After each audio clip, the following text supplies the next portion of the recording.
একদিন কোম্পানির সিইও নিজের আসল পরিচয় লুকিয়ে এক সাধারণ কর্মীর মতো নিজেরই ফ্যাক্টরিতে কাজ করতে এলেন। যখন তিনি ক্যাফেটেরিয়া এলাকায় পৌঁছালেন তখন এটা দেখে অবাক হয়ে গেলেন ওখানে শুধু ভেজিটেরিয়ান খাবারই পাওয়া যায়। তিনি বেশি কিছু না ভেবে সরাসরি কিচেনে গেলেন এবং হেড শেফের কাছে একটি চিকেন ড্রামস্টিক চাইলেন। কিন্তু হেড শেফ শুধু নাই করলেন না, বরং তাকে খারাপভাবে বকাঝকাও করলেন। শেফের এই দুর্ব্যবহার দেখে সিইওর মাথায় রাগ চেপে গেল।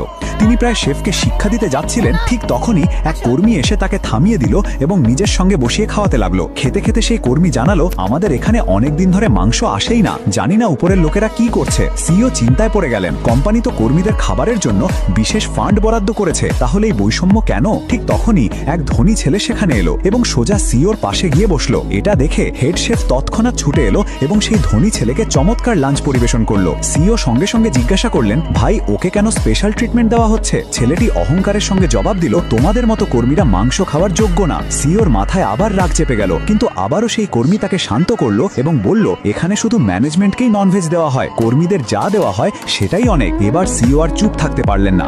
তিনি টেবিলে জোরে হাত মেরে বললেন, যখন কোম্পানি ফান্ড দিয়েছে তখন বৈষম্য করলো কে?